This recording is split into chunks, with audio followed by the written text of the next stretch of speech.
সালাম শান্তির ধারে বর্ষিত হোক, সকলে বলে আল্লাহুম্মা আমিন। ইমানদার ভাইরা, আমি তওবার বিষয়ে কোরআন ও হাদিস থেকে কিছু আলোচনা করার চেষ্টা করব। আমি আশা রাখছি আপনারা খুব মনোযোগ সহকারে শুনবেন। ওয়া মা তাওফীকি ইল্লা বিল্লাহ। আমরা জানি একমাত্র নবীরা ছাড়া সমস্ত মানুষ পাপী। সুতরাং মানুষের দ্বারা পাপ হওয়াটাই কি স্বাভাবিক। তবে সে ব্যক্তি সবচেয়ে উত্তম, যে ব্যক্তি পাপ করার পর আল্লাহ রাব্বুল আলামিনের কাছে আন্তরিকভাবে কি করে নেয়? তওবা করে নেয়। এই সম্পর্কে সুনান তিরমিজি 2491 নম্বর হাদিসে আনাস রাদিয়াল্লাহু তাআলা থেকে বর্ণিত আছে, রাসূলুল্লাহ সাল্লাল্লাহু আলাইহি ওয়াসাল্লাম বলেছেন, কুল্লু বনি আদম খাতাউন ওয়া খায়রুল খাতাইন তাওয়াবুন। প্রত্যেকটি মানুষ হলো পাপী, আর সকল পাপীদের মধ্যে শ্রেষ্ঠ পাপী তারা যারা বেশি বেশি তওবা করে।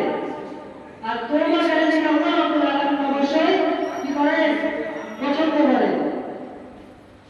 সূরা তাহরিমের ৮ নম্বর আয়াতের মধ্যে আল্লাহ রাব্বুল আলামিন বলেন, ইয়া আইয়ুহাল্লাযীনা আমানু তুবু ইলাল্লাহি তাওবাতান নাসুহা আসা রাব্বুকুম আইয়ুকাফিরা আনকুম সাইয়্যাতিকুম ওয়া ইউদখিলাকুম জান্নাতিন তাজরি মিন তাহতিহাল আনহার।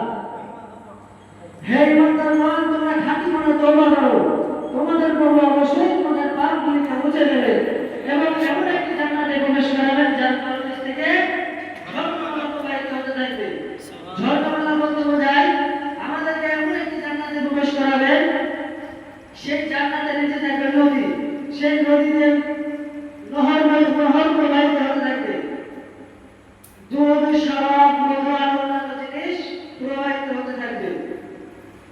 আল্লামা ইবনে হাজার আসকালানী রাহমাতুল্লাহ আলাইহি সহিহ বুখারী 49 নম্বর হাদিসের ব্যাখ্যায় লিখছেন যে পূর্বের নবীদের শরীয়তের তুলনায় আমাদের শরীয়ত খুবই সহজ। অন্যান্য শরীয়তে তওবা কবুল হওয়ার শর্ত ছিল নিজেকে হত্যা করে ফেলা।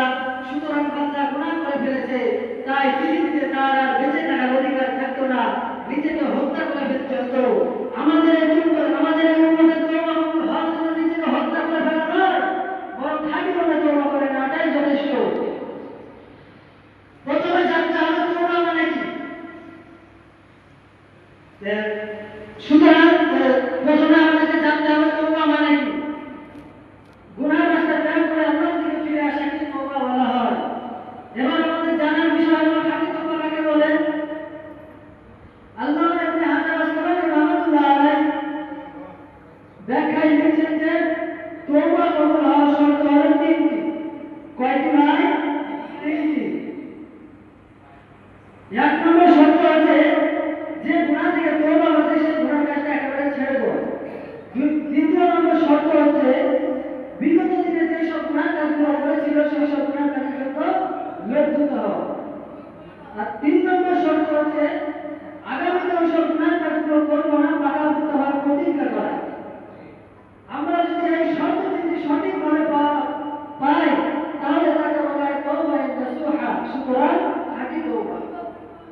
আর এই রকম তওবা আল্লাহ রাব্বুল আলামিনের দরবারে অবশ্যই কবুল হয়ে যাবে। সুবহানাল্লাহ। আমি এখানে একটা কথা বিশেষ করে বলে রাখি, আমরা অনেকে আল্লাহ রাব্বুল আলামিনের তৌফিকে প্রচুর পরিমাণে ইবাদত করে থাকি। নামাজ, রোজা, হজ, যাকাত আর অন্যান্য ইবাদত প্রচুর পরিমাণে করে থাকি। আর গুনাহের জন্য মুক্তিভাবে তওবা ইস্তেগফার করি। আমার বর্তমানে সেই সমস্ত গুনাহের কাজে লিপ্ত থাকি। মনে রাখবেন, এটা কোনো তওবা নয়। যতক্ষণ পর্যন্ত গুনাহের রাস্তা ত্যাগ করে আল্লাহর দিকে ফিরে না আসবে ততক্ষণ পর্যন্ত শুধুমাত্র মুখে তওবা করাটা অভিনয় ছাড়া কিছুই নয়। কবি বলছেন, এও কি বলতে হয় প্রেম যদি নাই হয় হাসিয়া সোহাগ করা শুধু অপমান। বলছেন যে এও কি বলতে হয়, এটা তো নিজেই বোঝার কথা। প্রেম যদি নাই হয়, যদি মন থেকে ভালোবাসা না থাকে, যদি মন থেকে টান না থাকে, হাসিয়া সোহাগ করা, হাসি থেকে আদর করা পুরোটাই অভিনয়।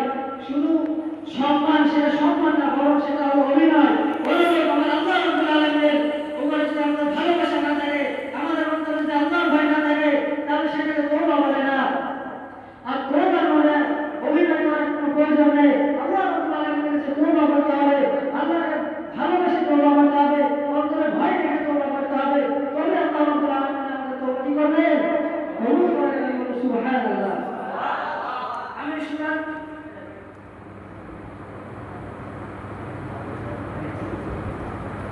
আমি শোনার তাহরিমের 8 নম্বর আয়াতের তাফসীর বলেছিলাম আমাদের জন্য আয়াতের মধ্যে দুটি বিষয় লক্ষ্য করবে। কয়টি বিষয়? দুটি বিষয়। 1 নম্বর আয়াতে আল্লাহ রাব্বুল আলামিন বান্দাদেরকে খাঁটি মনে তওবা করতে বলেছেন। 2 নম্বর এই আয়াতে খাঁটি মনে তওবা করলে আল্লাহ রাব্বুল আলামিন বান্দাদের জীবনে যাবতীয় পাপ ক্ষমা করে দেওয়ার ওয়াদা করেছেন। কি করেছেন? ওয়াদা করেছেন। আল্লাহ রাব্বুল আলামিন বলেছেন, কোন বান্দা যদি আমার দিকে এক ধাপ এগিয়ে আসে আমি তার দিকে 10 ধাপ এগিয়ে যাই। সুবহানাল্লাহ। শুধুই তাই নয়, বান্দা যদি আন্তরিকভাবে তওবা করে, পুনরায় নেক আমল করে, তাহলে আল্লাহ রাব্বুল আলামিন বান্দার জীবনের যাবতীয় পাপ নেকি দ্বারা ভরে দেন। বলুন সুবহানাল্লাহ। সূরা ফুরকানের ৭৭ নম্বর আয়াতে আল্লাহ রাব্বুল আলামিন বলেছেন, ইল্লা মান তাবা ওয়া আমালা আমিলান সালিহান ফাউলাইকা ইউবাদদিলুল্লাহু সাইয়্যাতিহিম হাসানাতিন ওয়া কানা আল্লাহু গফুরুর রাহিমা। যারা তওবা করে আল্লাহর প্রতি ঈমান আনবে আর নেক আমল করবে, আল্লাহ রাব্বুল আলামিন তাদের গুনাহগুলিকে নেকি দ্বারা পরিবর্তন করে দেবেন।